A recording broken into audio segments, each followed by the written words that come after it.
into electoral criminalities, which is very unfortunate. Why don't you give these young people the message of hope, a message of positivity, a message of opening their eyes to whatever opportunities might be available in the country, where they can find something gainfully beneficial to them, other than sowing a message of hatred, a message of hopelessness, a message of despair, and so on. This is what is causing all this. So please, let us avoid luring our young people into these criminal activities, and they end up being the victims. Dr. Simba, I think I'd said you answered that, and the acting secretary had said you also answered about the results being read by the returning officer. Dr. Simba, if you don't mind.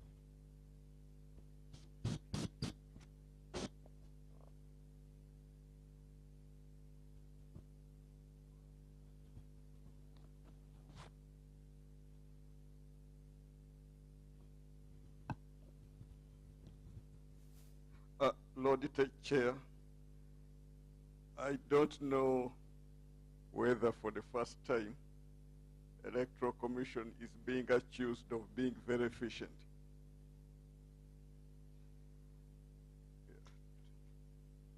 True, Augustine called me yesterday at around 4 something. He informed me that 3 of his party leaders had been arrested. So I advised that him to follow normal procedures. For most of, if not all, correspondences to EC, you either write to the chairperson or to the secretary. So I told him if when he officially writes to the commission, we shall consult and see the way forward. Much as the letters are written to the chairperson or secretary, we found in place an extremely efficient system that the chairperson will not stay with these letters for 30 minutes. Every time you see commissioner in charge handle. So I went to office this morning at 7. Expecting a letter to have been written by FDC to either secretary or chairperson. I sat in office for 2 hours waiting for that correspondence. There was none. I came to Makere to join the team preparing, then I went back to office. Those one of the things I expected, there was none. The reason why we dispersed these accreditation cards, not even today or before, we wanted agents, or we wanted stakeholders. In fact, a number of them were released on Monday. We wanted stakeholders to observe the last rally. We wanted observers to come to this meeting. So that is the only reason we made sure. Provides for 3 sources of results to enable the returning officer make a declaration. It is that the returning officer, for purposes of making a declaration of a winning candidate, shall obtain results transmitted from the polling station as announced, and after totaling up these results, shall declare the person who has obtained the highest number of votes as the winner of that election. The 3 sources of declaration officers' forms are as follows.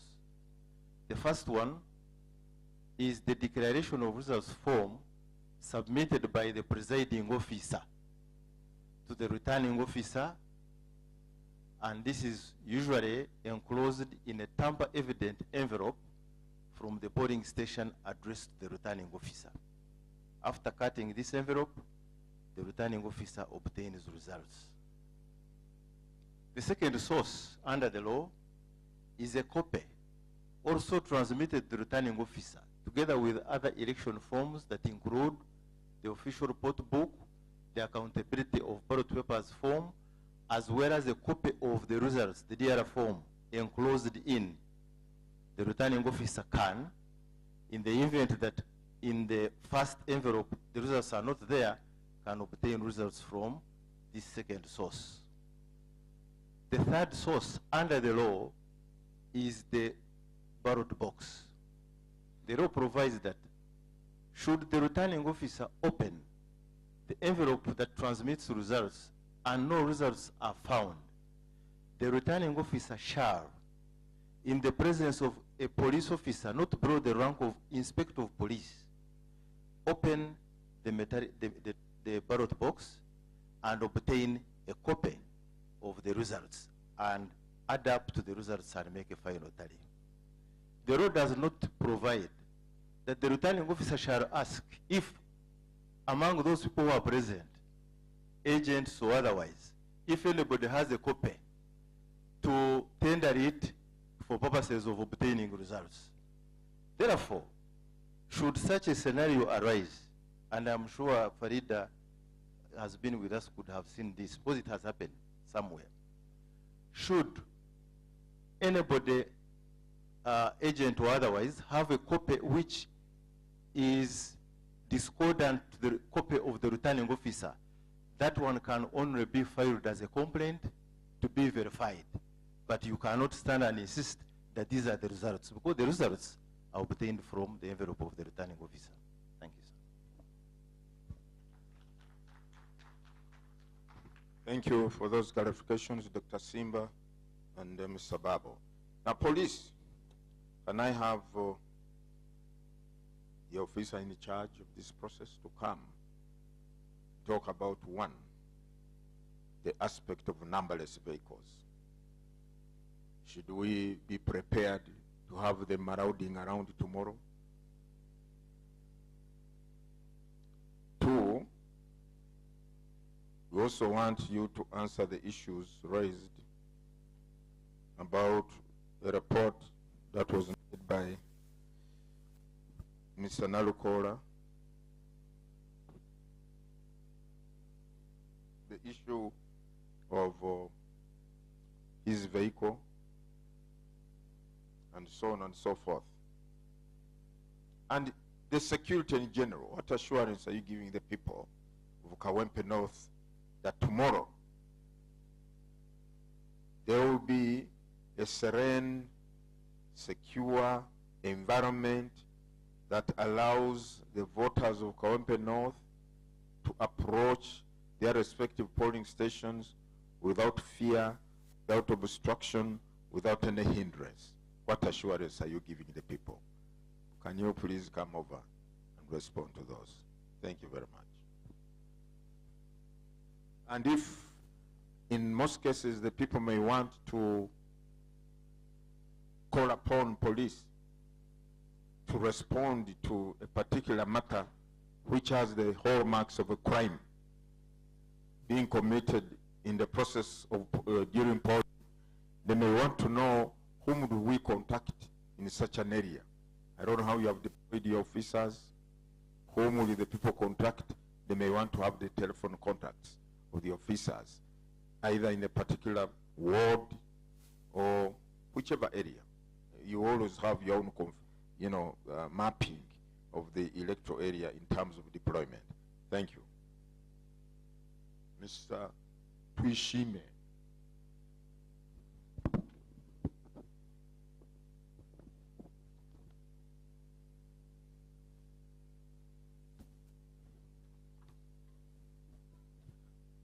Thank you, Lord Chair, and the members of the Commission, stakeholders, the security agencies, the media, and the candidates who are with us for this by-election. Good evening to you all. I'm Assistant Commissioner of Police, Twishime Gerard, and I'm the Deputy Commander, Kampala Metropolitan Police. stepping in for my boss, who is also engaged in another meeting about this same activity. Lord Chair, I will begin with the issue of that you've just concluded with about the call center or emergency calls that one would call in the case he or she wants any help, and how we respond. One,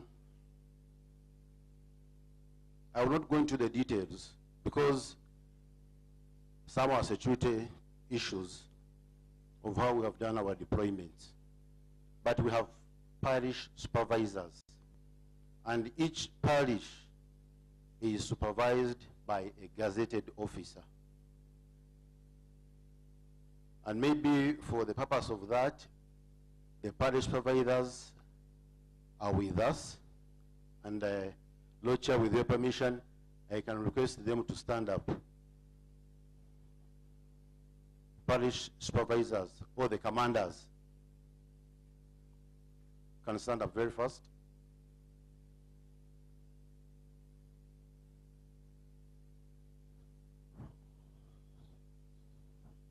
You're supposed to be 9, not so?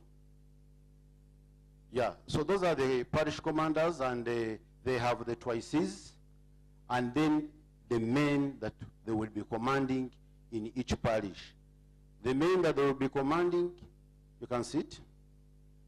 They will be having the polling constables, then those who are deployed for foot patrols to monitor the area within the parish around the surroundings of the polling station.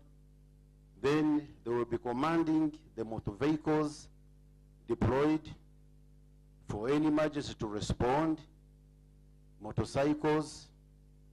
And sir, Lord Chair, I want to allude to the concerns of one of the candidates on the issue of other security agencies involved in the election. That one I may not have an answer or a response to it, because in forces we have a chain of command, and the right person is not me, the Deputy Commander, Kampala Metropolitan. But when we are doing deployments for such activities, like any other activity, even when we have national elections, it is not the first time that we have had different security agencies participating in these elections in providing security or assisting the police in ensuring that the elections are peaceful. So, in other words, it is always a joint deployment. That's why you see different attires. It is always what? A joint deployment. Lord Chair, 2, I will go on the issue of numberless vehicles.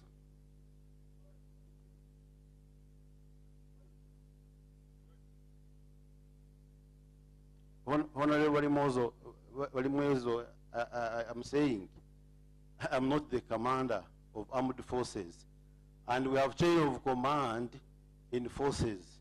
So, and the best of my knowledge, you are honorable member of parliament, you know that. So it may not be of protocol for me to disclose it or to go into the details of why we have a joint deployment in this exercise. Thank you. Numberless vehicles. Lord Chair, I want to assure the members that this is an issue we are going to take up,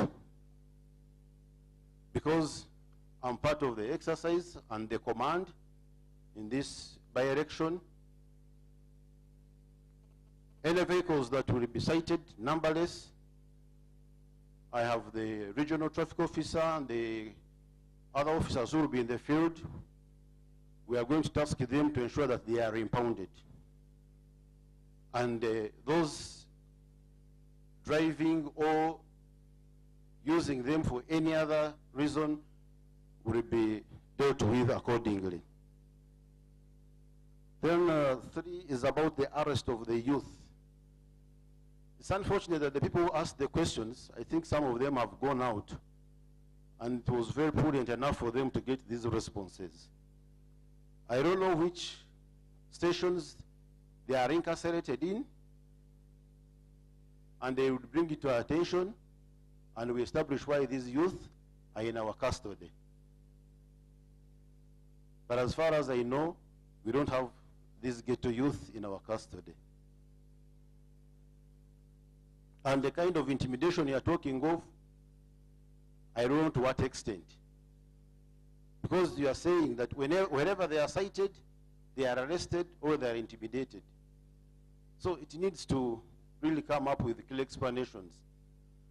Next was about Narukola's motor vehicle and his properties. True, the vehicle is in our custody, but Lord Chair, this vehicle was involved in a serious accident yesterday, and that is when the driver forced himself to drive through a protected area that they had put a barrier that cut off the road, and he climbed over the pavement, ended up knocking one of the patrol vehicles that had been used as a blockade on that road along Gayaza Highway.